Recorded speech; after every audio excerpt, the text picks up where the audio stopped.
Big red S. That night, Fern complained about her aching stomach. She meowed and howled and turned in her sleep. Go sit on the toilet, I told her. She clung to my side, meowing and howling. Vanetta yelled, Quit it, Fern. I can't sleep. I paid her no mind, and neither did Fern. If Fern couldn't sleep, then we all couldn't sleep. So too bad for Vanetta and too bad for me. I just let Fern carry on while I rubbed her stomach. It took a while, but she finally fell into sleep. Before we left for the center in the morning, I asked Cecile for food money for tonight's dinner. If I could hold on to $200 over 3,000 miles, I could hold on to a $10 bill for a few hours. Cecile didn't bother with any questions. She just gave me the $10 bill and a door key so she wouldn't have to get up and let us in. I think anyone standing at the front door made her jumpy. Even when we ate on the floor in the living room, I'd catch her eyes shift to the door when she heard a noise. Maybe she thought the Panthers were coming back to bother her for more ink and paper. I was glad Cecile handed over the money without fuss or questions. That saved me from lying about getting shrimp lo mein when I had no intention of going to Ming's. Vanetta, Fern, and I had eaten our last plate of shrimp lo mein and egg rolls for the rest of our crazy summer. Shrimp and noodles, swimming in sauce, and deep-fried egg rolls had taken their toll on us. Not that mean Lady Ming would cry for her 3 colored girls. She had other customers to yell at. All day long at the center, I can think of nothing else but a home-cooked meal. We marched to the Safeway store after playing in the park for an hour. My shopping list was burned into my brain. I picked up 1 head of cabbage, 17 cents, 1 onion, 8 cents, 2 potatoes, 23 cents, 1 package of chicken thighs, and 1 package of wings, $1.47. The price of the chicken would have been thievery of the highest kind, according to Big Ma, who raised chickens down in Alabama and had only to go pull one up by its neck, kill it, pluck it, clean it, and fry it. Lastly, but most important, I dropped a can of stewed prunes into our shopping basket, 49 cents. There was plenty of money left over to call Pa and talk for as long as we wanted. Vanetta and Fern pouted as the groceries went into the basket. There were even a couple of "aw, shucks" and finger snapping as our dinner was placed on the cashier's counter. All the sniping between Vanetta and Fern over Miss Patty Cake was now aimed at their new enemies, the real food that we would eat until we returned to Brooklyn, and me. I paid for the groceries and put the change in my pocket. I'd give Cecile the dollar bills and keep the coins for our telephone call to Papa. Why can't we have pizza, Vanetta moaned, or shrimp lo mein? Because, I said, enjoying my role as their enemy and big sister, that's not food for everyday eating. I held up the brown paper Safeway bag with this big red S printed smack in the center. This is. Big Ma would have been proud of me, but also angry that I allowed it to come to this. I'm sure she expected this kind of living from Cecile. From me, she expected better. Phooey. Double phooey. They could phooey all night long for all I cared. Vanetta said, I hope you know she won't let you cook that. Not in her kitchen, Fern said. So I said, then she'll cook it in her kitchen. Papa's voice poured out of my mouth like warm, steady tap water. When I put the key in the door, I said, go wash your face and hands real good.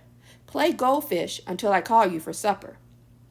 Cecile wasn't in the living room, which meant she was in her kitchen. I didn't want Vanetta and Fern to see how afraid I was of Cecile. I thought of how she planted her body between us and her kitchen door, daring us to take a step farther, that she'd rather let Fern dry up of thirst than give her a glass of water with ice. I thought about how crazy Cecile was and that I didn't know her or what she would do next. Now that I could smell the cabbage and onion from the brown paper bag, I lost that feeling of being calm and brave like Papa.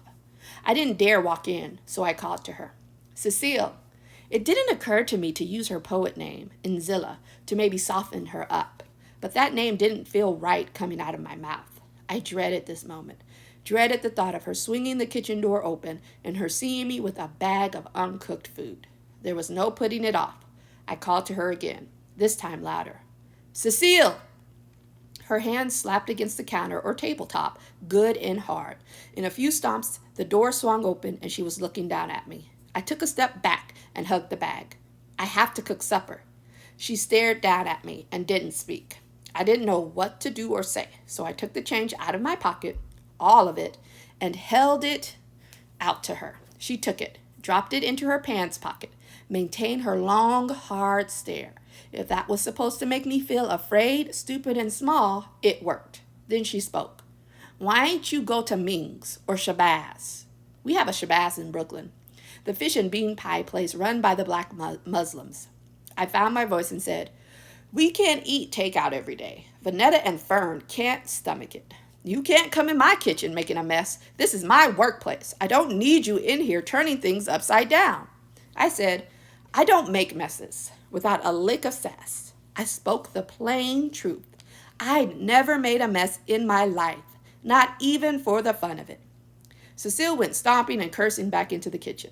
No one told y'all to come out here. No one wants you out here making a mess, stopping my work. I stood outside the kitchen with the Safeway bag held tight to my chest. I'm sure the Safeway S was in the same spot as Superman's big red S was sewn to his costume. I felt right about looking out for my sisters, but I didn't feel brave. All the same, I didn't want Vanetta and Fern to see me standing there like a scared dummy holding a bag of groceries. Cecile pushed the door open.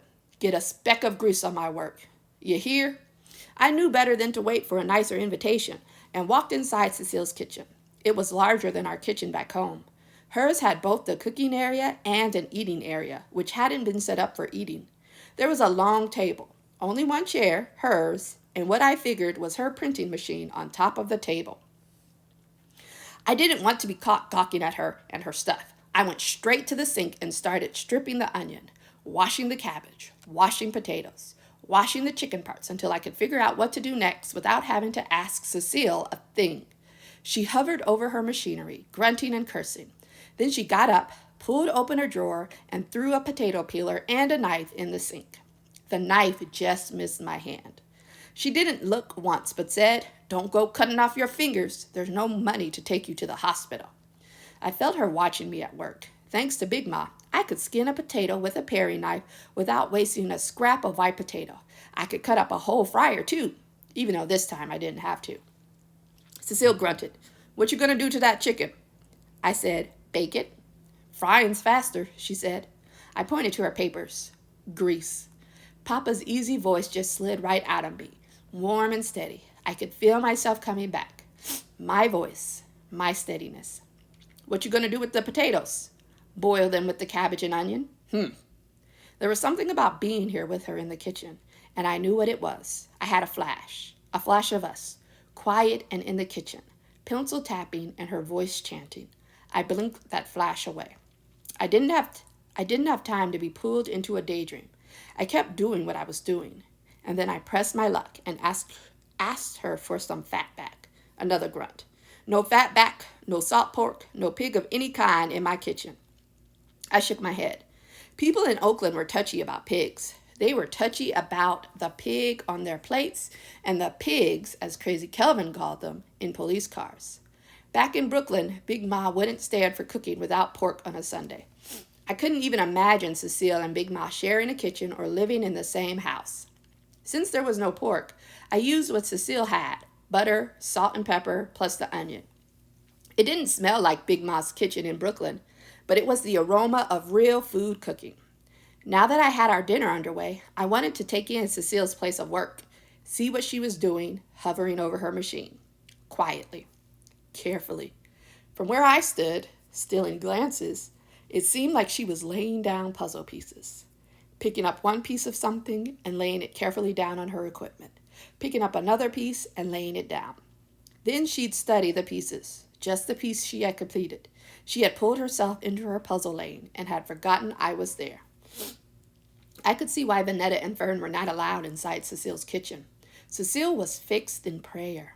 I was allowed to be there, but I didn't dare clear my throat, let alone ask her to show me what she was doing. Vanetta and Fern didn't have the sense to be quiet.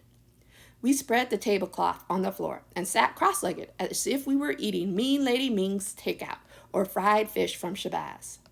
While Vanetta and Fern ate begrudgingly, Cecile cleaned her plate and left 3 blanched chicken bones. This don't taste like Big Ma's, Vanetta said. Surely don't, Fern followed. We should have got pizza or shrimp lo mein. Cecile reached onto Vanetta's plate and took the thigh that Vanetta had left. To me, she said, that's gratitude for you. I didn't care that they were ungrateful. I told my sisters, get used to eating like this. Vanetta said, I'm going to tell Big Ma and Papa. To them, I said, tell. When we were done, Cecile handed me every plate after she'd eaten whatever Vanetta and Fern had left. You started this mess, Delphine. You clean every dish and spoon. We had eaten with forks, but I wasn't about to correct her. I just took the forks while Vanetta and Fern disappeared into our room. At least I could look Pa in the eye and say, yes, Pa, I did what you said. I looked out for my sisters. At least I got Cecile to let me into her kitchen. Then she added, and don't expect no help from me. I said, I don't mind. She gave another and a head shake. We're trying to break yokes. You're trying to make one for yourself. If you knew what I know, seen what I've seen, you wouldn't be so quick to pull the plow. I sort of knew what she meant, but someone had to look out for Vanetta and Fern while we were here. I stacked the plates in the sink and ran the hot water. It wouldn't kill you to be selfish, Delphine, she said, and moved me out of the way to wash her hands. Then she went back to praying over her puzzle pieces.